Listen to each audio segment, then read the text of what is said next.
I'm back in my car, and I wish I were outside because it's really, really beautiful where I live. I'm around 2,000 feet in elevation, so a lot of snow has fallen here in the recent storms, and now it's this really bright sunny day. It's probably 40 degrees outside, but it's so lovely. But I'm waiting for my appointment, my EMDR appointment, and I had a lot happen. I made a video last time, a weird black and white video, but I ended up in the emergency room, and it looked as though I had an infection in my right breast, and the trouble I've been having previously had all been in the left breast, like the cancers in the left breast, the hematoma, just that was sort of the focus. And then the right breast, the only thing that was happening with it was it did have a seroma. There was a bit of fluid collection, and as the surgeon explained to me, when there's a cavity in the body wants to fill it, and that makes sense to me. So the whole reason why when they aspirated the fluid out the first time, then they filled it up really, really far, and I felt so uncomfortable because both expanders were, in my estimation, maxed out. I mean, clearly they weren't, because they really only had 350 cc's, and some women get 800 cc's in their expanders. So I don't know if I have that kind, but for me they felt pretty maxed out and really uncomfortable. So, but the reason for doing that is because the radiation will shrink the skin, and so it's good to like excessively fill it with the saline, so that when radiation's done, it hasn't shrunk all the way down to nothing. And then, so the right breast, they had filled it up, but then I went to get fitted for the radiation, and the right breast was in the way of the tangent. It was in the way of the line of radiation. So I needed to go back down and have them remove. They removed 150 cc's of saline, the radiation oncologist said he needed 2 centimeters. And we looked at it, and 150 looked like a lot. The breast got really, really flat.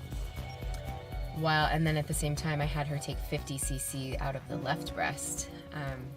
What I didn't know, or at least what I didn't think of, it seems so obvious, but I don't know, I can't think of everything, is that every single time a needle goes into me, every time a needle goes into me, I'm at risk for infection. So if they stick a needle in and take 10 cc's of saline out, she took 50 out, that created a risk for me. It created a risk for infection every time they're putting an IV in. And I was at the hospital last weekend at the ER, and I had an IV in the left side, and then it was getting really irritated, so they moved it, which, again, increases the risk. They had somebody come in who felt comfortable doing the IV, because the nurse I had, she's like, "Are you a hard stick?" Which I've heard them say that before, so I knew what it meant. And I said, sometimes people can do it and sometimes people can't. It's kind of up to you. I've had people say, "Your veins are perfectly fine." I have no idea why anyone would have trouble with it. And then I've had people sit there and try to stick me for half an hour. And then eventually I'm like, "Stop, no, I don't want you to do that. Find someone else, or I'm not getting poked." So anyway, I ended up with a huge bruise on my hand and a bruise on the side of my arm, because supposedly this person who came in knew what they were doing, and they just poked the shit out of my hand, and I ended up all bruised. So anyway, the point wasn't so much to complain about that as it was to say that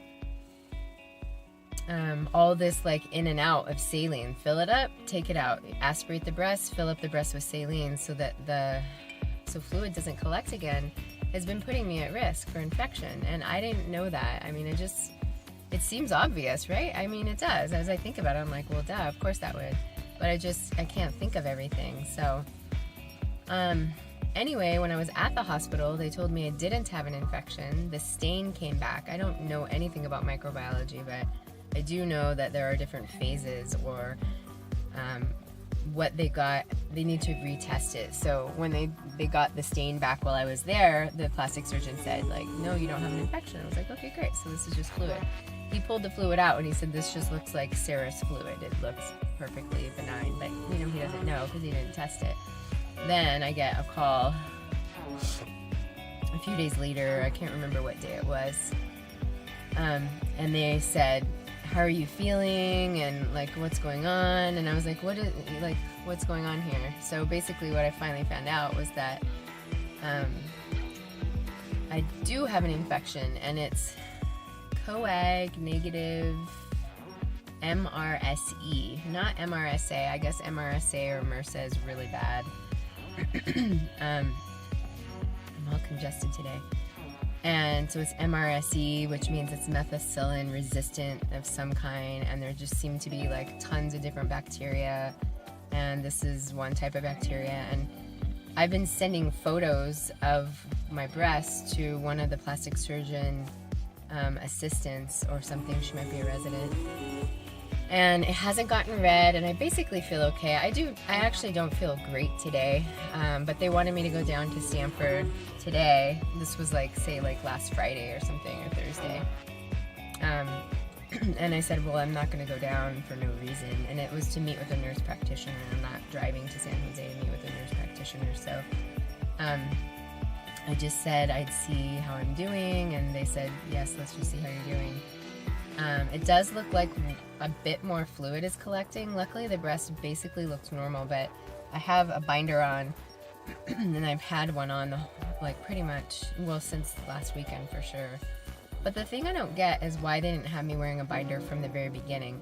I did ask them that question, and I was told, you know, people feel differently about that. There are different philosophies and approaches, so some surgeons really want the women to wear a binder and some don't. Because I had read a lot of women saying, like, I finally get to take my binder off and see what my breasts look like. And I'm like, I've been looking at mine from day one. So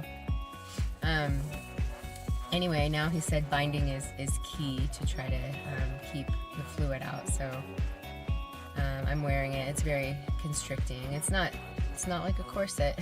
It's not as strong as a corset. Not that I've worn one of those recently. That's been a long time. So I have an infection, and I have to keep remembering that I'm immunosuppressed, and I'm kind of wondering if I'll ever not be immunosuppressed, because I don't know, it just feels like I am, but you know, I constantly am, but I am still in the middle of treatment. And it's going to be interesting because I need to go to the radiation oncologist tomorrow, and my breasts look the same size. When they first took the saline out and took 150 cc's out of the right breast, it was absolutely deflated looking. It looked like a deflated balloon. It still had, I guess, 200 cc's, but 200 is really not that much.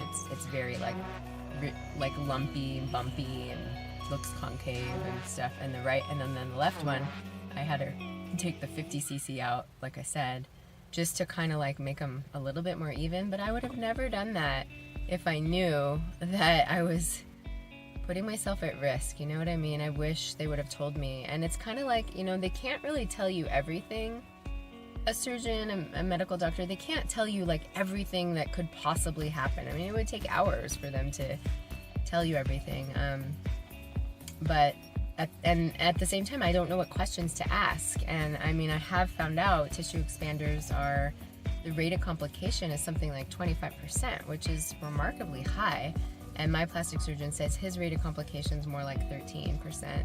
And he said that some doctors are 7% and some are 40%. It's, you know, there's quite a range apparently, but there are a lot of complications. And someone really close to me in my life is very against the expanders and is like, you should just take them out. And it's just not that easy. It's not that easy of a decision. And I repeat again, anyone who thinks they know what they would do can, like, you know, go take a hike. Because what I say to people that are like, well, I would, and I say, well, that's great. If you're a parent, remember what it was like before you were a parent, and you said, I would never da-da-da-da-da, and then you do da-da-da-da-da way sooner than you think you will.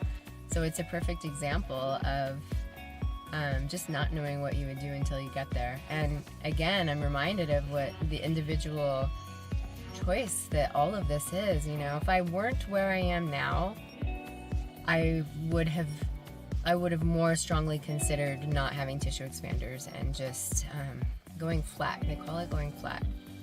It's still not off the table. It's not off the table, but I've gone through where I'm at, and just to throw my hands up in frustration and say, you know, this has just been too problematic is just not something I'm ready to do. I don't see that as a good option.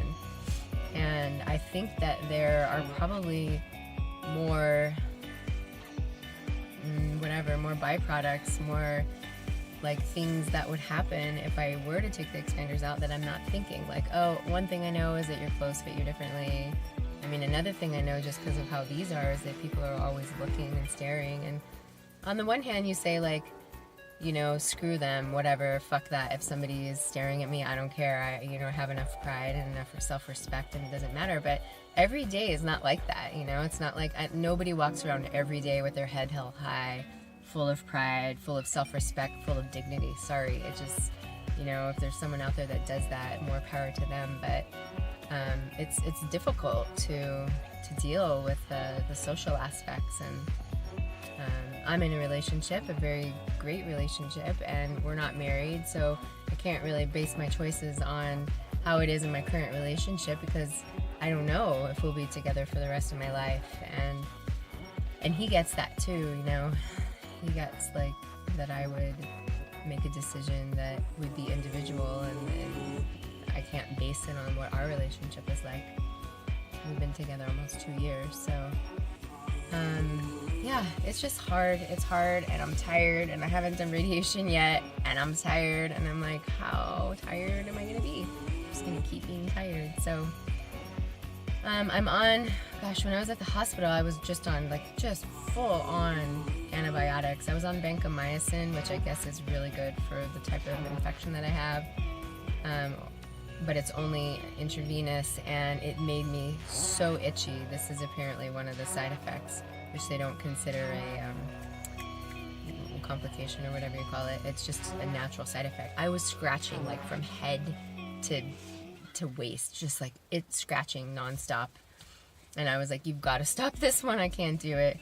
And then so they had me just round the clock, a 4-hour one, a 1-hour one, a 4-hour one, and I had a few breaks in there, but not many in the 3 or so days that I was at the hospital. And then since I've been back, they had me on Cipro and clindamycin or something like that. And they stopped that once they got back the information from the microbiology lab. And then I've been on doxycycline, and so far so good.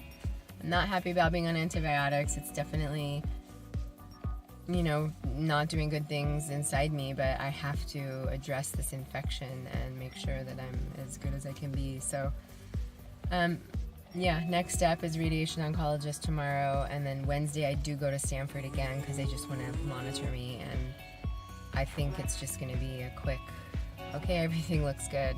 But it may be different actually, because it'll be telling tomorrow when I meet with the radiation oncologist, and he says the breast is still in the way or not in the way. But I'm going to have to make that determination again. Am I going to let them put another needle in, aspirate the fluid, risk it filling up again like while I'm in radiation? I'm not going to be able to miss. I have to do 25 sessions of radiation. So the thing that I don't really get is that I am not the first woman that has had to have tissue expanders and have radiation. I mean, and I must not be the first woman that's had to have tissue expanders, radiation, had some saline removed, and had it fill up with serous fluid. I mean, it's just, I don't get why I'm having this back and forth go on, and I don't know how it's gonna go.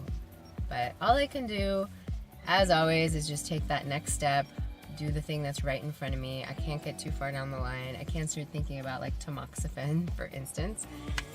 There's drugs in my future that will keep my hormones in check, but I'm just not even close to there yet.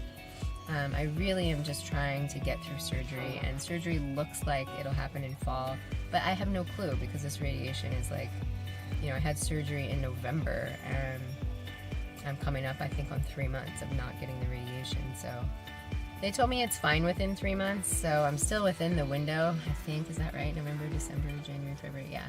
Through the end of the month, I'm in that 3-month window, so Whew. Just trying to take it a day at a time, like I said. So that's my scoop. Thanks for listening and being there with me. I really appreciate it.